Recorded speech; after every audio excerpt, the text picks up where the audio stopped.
And welcome to this evening's event. My name's David Savage. I'm the Group Technology Evangelist at the Harvey Nash Group.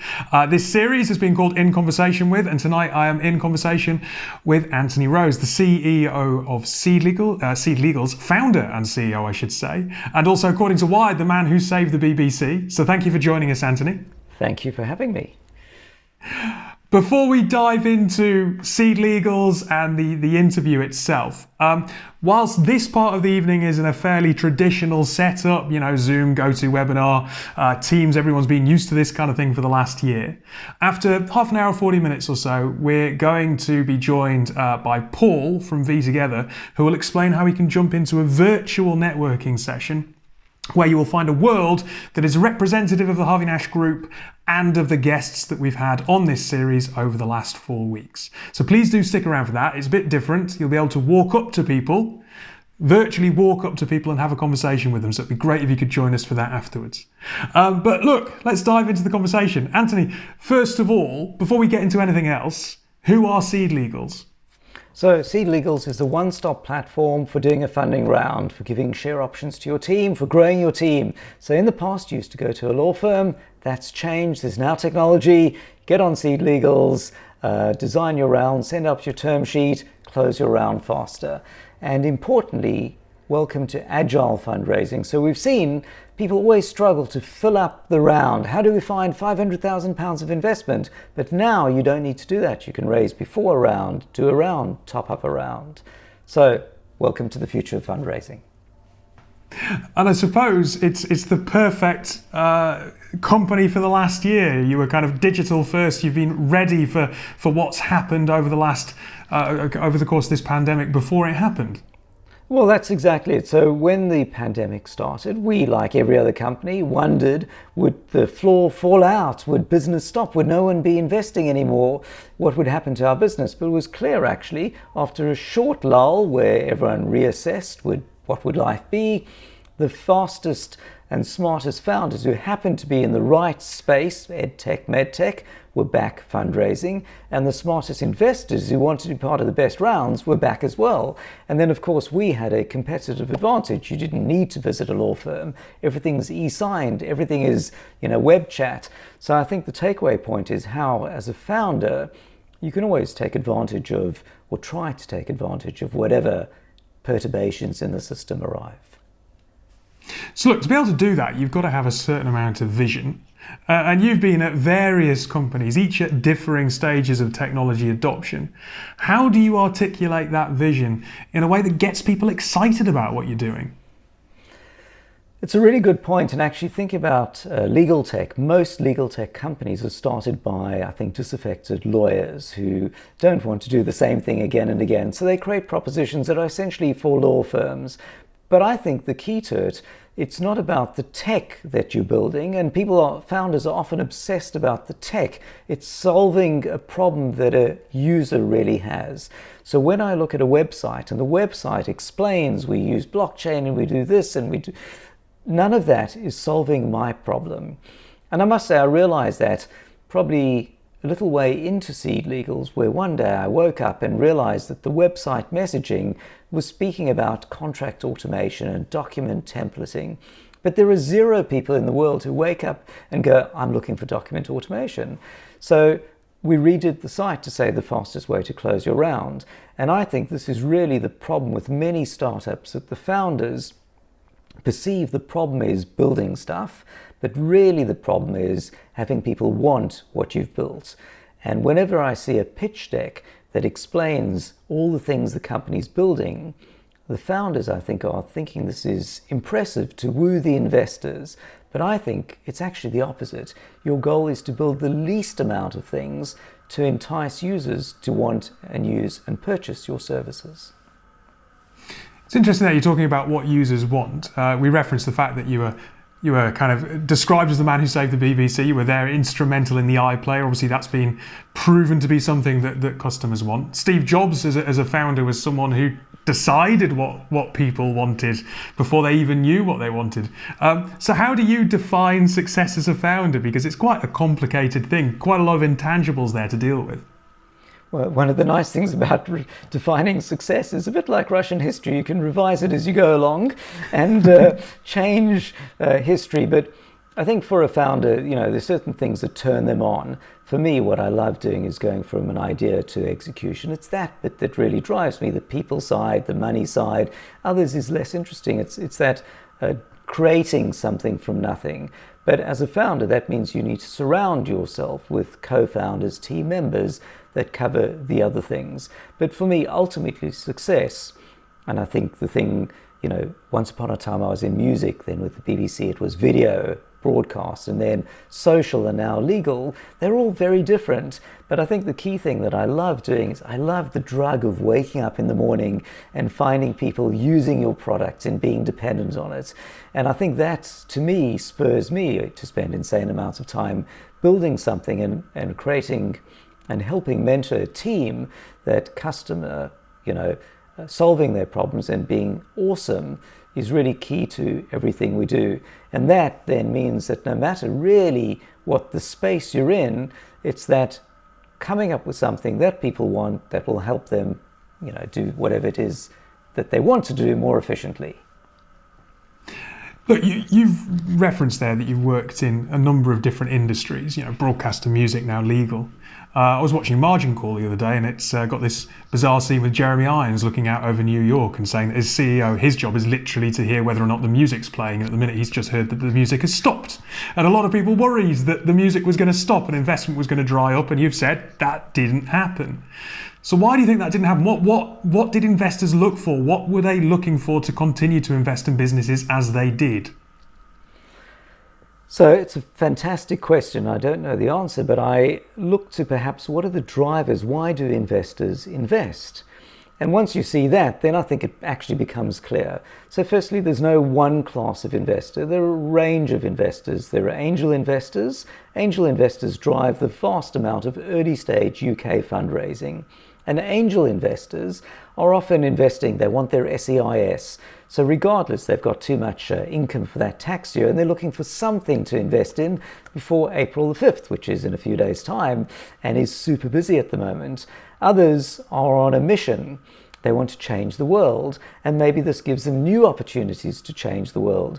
Others are looking for a return on investment, and they'll be looking for companies that have pivoted, that are taking advantage of whether it be Brexit, COVID, or anything else that's changed, a perturbation in the system, and they're going to find those and be in sooner than others. Others perhaps want to have fun. For them, £10,000, £20,000 investment is nice, but can you hang out with the founders doing fun things, and now they've got more time, they're at home, there's more time to look at things. But those are your angel investors. Separately, you've got funds, and funds have raised £100 million and have to spend it. Not spending it is a fail for the fund.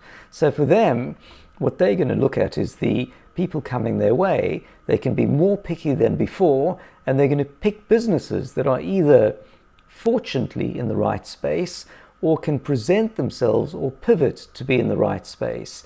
And I think that's how the magic between, founders pivoting or showing that they're pivoting or showing that they're taking advantage of changes, and investors who've got money to spend or want to be part of it, the music continues. Now look, you've been involved in the industry for some time, and Seedlegals works with thousands of startups and SMEs, and you obviously have the network to be able to talk to a lot of people across the industry. There's been a lot of speculation, especially now as we're beginning to come hopefully towards the end of this experience and people potentially returning to a physical working environment. There's been a lot of questions about what the impact has been on the technology sector. In your opinion, what do you think the impact of the pandemic has been? I don't think there really has been much impact. And I think one reason is that founders, by their nature, are setting out to do things that either haven't been done before, or they've got some passion, or they want to change things. And I think as a founder, you don't rely on the state or other things. Otherwise, you'd have a job at a big bank or something like that. You're in fact embracing turmoil in a sense, and everything is an opportunity. And so as a result, I think founders after a few weeks of trying to figure out what was going on, by the thousands, everyone in their small way tried to pick the things that they would find their way through things. So for Seedlegals initially, I mean, probably a really good example is when the government announced furlough, by the 18th person who'd contacted us at Seedlegals to say, what do we do with furlough? Our mantra is use technology to put ourselves out of business. Every problem we think about how we can use technology to solve it scalably. So we thought, well, if thousands of people are going to start messaging us, it's not going to work. So can we write articles? So we had our legal team write articles. We created a product. And within 48 hours, we had a furlough scheme on Seedlegals, and thousands of companies use it. And we gave it away for free because that wasn't the right thing to profit from. So, in our tiny part, in our little sphere, we innovated quickly to solve a problem. But, one of my favorite examples is a company called Charged Up. So Charged Up makes mobile phone chargers that sit at tube stations and so on. So in 5 minutes, you put your phone in, as you wait, it charges it. No one's going anywhere at the moment. So they were kind of out of business. So they pivoted into cleaned up, and they repurposed their stations, which are metal platforms, put little hand sanitizers on the top and sold them by the tens of thousands. And suddenly we're having income or revenue of, I think millions literally a month. So that's probably the high point of a company going, this business isn't working, but wait, with a little bit of ingenuity, this one is. And I think, across the board, you see founders doing that. And I think that is the bit that collectively means that there wasn't a great change because people innovated. Of course, if you're in a gym or a restaurant, life is going to be difficult, right? So how far can you move outside of your space? So luck always plays a big part in these things too. It's interesting because listening to your talk there, I mean, one of the questions we thought about asking you was, is the UK's tech sector primed to bounce back? Especially kind of with the knowledge that according to the Chancellor, the economy's down by 3% on where it should have been without COVID. But you said nothing's changed. You've given examples there of innovation. You talked about agile at the top of the interview. It doesn't sound like we really need to bounce back from anything. If anything, there are greater opportunities to push further forward. Well, as I was talking, I realized, of course, I might be living in a bubble. And so when you talk to optimistic founders who've got bright ideas to change the world, they're investors, you may perceive that that's everyone in the world. But then you walk down the high street and you see lots of shut shops. And I think it's unfair for me to say that, everything is fantastic. Obviously it's not. But specifically in the tech sector, I haven't seen the downers, and I have seen a lot of companies coming up and actually leveraging it. They might be saying, for example, nobody's going to be buying our products anytime soon. We have audio guides for museums. No one's going to museums. So instead, we're going to double down our efforts on our app development. Our money will go further because we're not marketing, but we're now pitching to investors that come June the 1st, when things open or whenever it will be, we're going to be ahead of others. So for a founder, again, it's always trying to figure out what we can do faster and smarter than anyone else. So the UK in the past has been accused of selling out to American counterparts too early, not nurturing talent. Maybe wrap two questions here into one. First of all, do you agree with that commentary? And then how can we ensure the UK remains an attractive place to work post-COVID, post-Brexit? Well, I don't think I've got a value judgment on it, but I think it's as follows, which is the problem in the UK is that investors have a certain risk profile. I think investors in any country look at the size of that perhaps local market and see a natural limit for companies in that space. So you see that companies move to the UK from Italy, other countries. Likewise, in the UK, the natural exit is Silicon Valley, and it always sort of riles me that you see companies of a similar profile to UK ones in the US who are raising 10 times the amount at 10 times the valuation. And when you look now on Twitter and you follow VCs, companies raising tens of millions at hundreds of millions valuation, and they don't have much more web traffic than you or your UK counterparts. So of course in that model, companies at some point, when they outgrow the local funding landscape or want global ambitions, they're going to move further. But I don't think it's so much, I mean, from a country's perspective, in a sense, it's bad. But if you look at a startup that starts in Bristol, maybe they move to London and then at some point they outgrow London, go elsewhere. The question is, do you see it as a problem and what do you do about it? And it may turn out that a UK company being sold for hundreds of millions, yes, they exit or maybe they stay here, but a lot of money flows into the ecosystem, and that money goes to investors that then invest in other companies. So I don't think it is a net loss, but I think also if you do want it to change, then of course valuations and investment amounts and risk profiles here need to match the US, or we also need to amp it up compared to other countries who we want to steal their startups from to move here. Now, when we think about talent, and I suppose the global talent market, your company's hiring pretty much every week, as I understand it.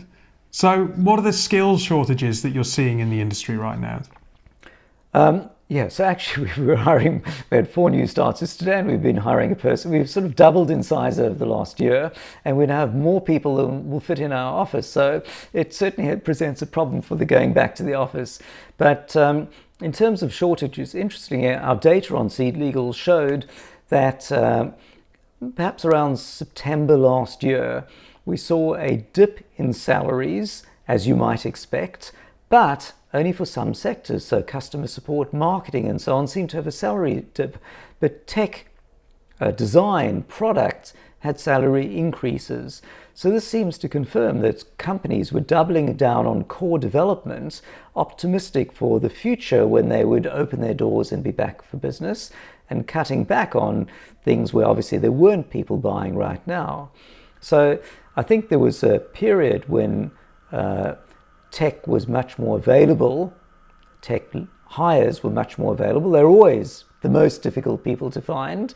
I'm not sure that seller side became a buyer side that much. I think it is easier to hire now than pre-pandemic, but I don't know how long that will last. Just out of interest, you said there that you've hired more than you have office space for. Does that worry you at all, or not really? It means that one of two things. Either I need to get a bigger office soon, or actually we always are just going to have a different way of working. And I think that's fascinating because I've always looked to create a team that works and plays together. It's fine if the boiler breaks or something, take the day off, but my goal has been everyone in the office together. And so it was with quite some trepidation that we all went online, but actually it worked really well. But what we saw ultimately is maybe a third of the team would love to be back in the office, a third of the team would like to never leave home, and a third of the team will be opportunistically in the office if enough other people are in the office. So from that, should I now, when things reopen, try to push everyone to be back in the office? Should I push everyone to work remotely? I think the worst of all worlds is where you're trying to do meetings where some people are on Zoom with the TV and the hands-free speaker and other people at home. I think that's a disaster. I totally don't know any more than anyone else. But I think actually as a CEO or as a leader, this is one of the challenges that people have because, I think I fancy myself as reasonably knowledgeable in terms of products, now legal tech and things like that. But one day you wake up and your team's looking for you going, oh, wise one, what do we do about office life and other things? And you go, you can't go, I haven't the slightest idea. You can't go, yes, this is the answer on this date, we're all going to do that, because nobody knows. So how do you find the right level of optimism, leadership, without obviously making it up too much as you go along? And so today our team stand-up was about most likely most of us being in the office from June. And in fact, I'm going to tear out a third of the desks and put sofas in, because I think the new office life is going to be people coming in to meet with each other. We see some fraction of our team coming in already, and that may be 2 or 3 days a week you're in the office, but you construct it so that your team is going to socialize and you're going to go to the chill out zones. But you know what? We're going to wing it and see how we go. Just going down that route of answering questions that no one can possibly answer or know the answer to. Sorry to put you on the spot. So maybe this is a quick one, but according to the Harvey Nash CIO survey, two-fifths of tech professionals think that the pandemic has permanently accelerated digital transformation and the adoption of emergent technologies. So which emerging technologies excite you the most, or think might have the biggest impact on the industry in terms of employment opportunities over the next 5 or 10 years? Well, one thing it certainly saved a small fortune on is business cards. I don't know if I'm ever going to buy a business card again. I did always enjoy running across London to meet people in person. You know, the wonderful thing about London is it's a couple of tube stops or 15 minutes walk, and you cover Mayfair through to Holborn and Clerkenwell and so on. But actually, life is much more efficient without that. So, we found our team worked great on Slack, Notion, HubSpot, Zoom, e-signing. Why would you ever want to sign anything in person again? When have you ever written something? So I think we've taken somewhat seamlessly to this. And the question is, do people yearn for in-person meetings? I must say, when I've gone into the office periodically to meet with new starters, I've been giving them their computer and say, I tell you what, let's get back on Zoom and follow this up with a Zoom call, because I must say I actually prefer meeting on Zoom now than in person now. Once everyone's vaccinated, maybe that will change. But I suspect we will be most of the way back to the way we were before, because humanity kind of got to that because that's the way we like to work. But perhaps there were a whole bunch of taboos, like you have to meet your VC in person, you have to do certain things in person, which are now broken. And it's much easier now to go, I'm not going to shake hands, I am going to do a Zoom call, when it would have been terribly rude before. Now, your business takes previously manual processes and digitize them, making legal paperwork quicker and cheaper. We've already talked about the fact you're a bit of a visionary. So what other industries do you think are ripe for disruption? Well, having applied or tried to apply to get my vaccination, I emailed my local NHS place, got no reply, emailed them again, got no reply, sent a slightly snarky email, got a reply saying, we're way too busy to reply, please call us. I called them and was on hold for 15 minutes before I gave up. And I was thinking, this is insane. At Seedlegals, we've got web chat. Our median response time is 5 minutes. We use HubSpot, we use Notion. Guys, you need a CRM system. Why am I emailing you in the first place? Why do you have to send me a reply? Why haven't I got my magic number yet? It's nonsense technology. All of that needs to change. You know, the way you set up bank accounts is totally slow. So, I mean, I don't know any more than anyone else, but I do love by the tens of thousands, startup founders looking to change in their small way the way they do things. We certainly have a lot more food delivered, frozen food, fresh groceries, whatever it is, than before. So maybe that's one thing that's not going backwards. Maybe people have to buy much more fridges because you can keep a lot more in the fridge. I don't know. Certainly the little robot does the cleaning at home. So yes. I quite fancy one of them. That sounds good. Look, if we think about the evolution of technology over the last few years, we had move fast and break things, and then that was widely shunned in favour of tech for good. This year has seen a huge, I suppose, to borrow a government phrase, but levelling up in terms of the adoption of digital tech. When you look across kind of older generations in particular, there's been a surge in adoption when it's been a necessity for people with regards to shopping and so on. And so technology has impacted so many people's lives to a greater extent. And I suppose this question is a little bit about regulation, a little bit about ethics, but where does the responsibility lie when it comes to considering the impact of technology on society? There's a lot of founders out there who are creating new tech, but we don't have effective regulation. And to be perfectly blunt, the government doesn't seem to be particularly good when it comes to regulating or managing it, actually. So it's a fascinating question and problem. And I think it goes something like this. when you start a new venture, the ethics or the regulatory things are the last of your concerns. It's actually building something that anyone's going to want in the world at all. So at Seedlegals, I think we're a very nice use case, because what happens is initially your problems are entirely tech-based. And then as your traction increases and you have more people using it, you begin to find a social responsibility, because the systems you create will affect thousands. So initially on Seedlegals, boy, if we could help someone do a funding round, that was amazing. Whatever you want, we'll make it work. We don't have time to think about anything else. But now there are 15,000 plus companies on the platform. 1 in 6 of all UK funding rounds is on Seedlegals. And we've noticed the power of the default. If we make an option available, thousands of companies will possibly go with that option. So actually, life is much more complicated, because instead of just thinking as most tech founders, this is a purely tech problem. Am I using Java? Am I using Angular? How do I make this thing work? Can I make the website render a document in 3 seconds or less?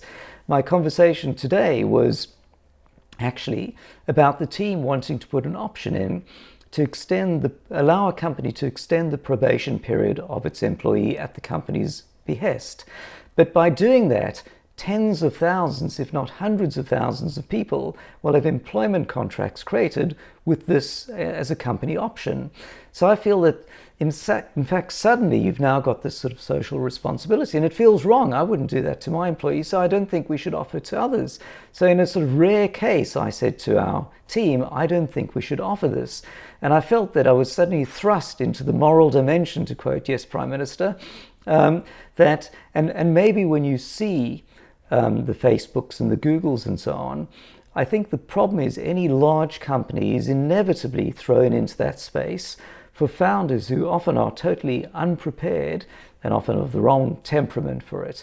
So step 1 is just build it and hope someone comes. Step 2 is aware that you are playing God in a certain set with your defaults and your users. And then maybe step 3 is when the regulator comes along and goes, actually, we need to have a view because you can't be trusted. And the question is, can founders work out the right mix of growth, responsibility, playing God for quite complicated things, versus actually at some point they just get it wrong so many times that inevitably a regulator steps in? I don't know the answer. I wanted to ask you one final question that hopefully there are a few other leaders of businesses watching, or aspiring leaders, but what mistakes have you learnt from that have really helped shape the person that I'm chatting to today? I don't know if my team will concur that I've learned from them, but I think a few things. I think one is, I think when you, as a founder, initially in the early stage of the business, you can do everything yourself. Why? Because you have to do everything yourself. And the question is how you grow your team and stop micromanaging. And I think micromanaging has never been, or not doing it has never been my strong point.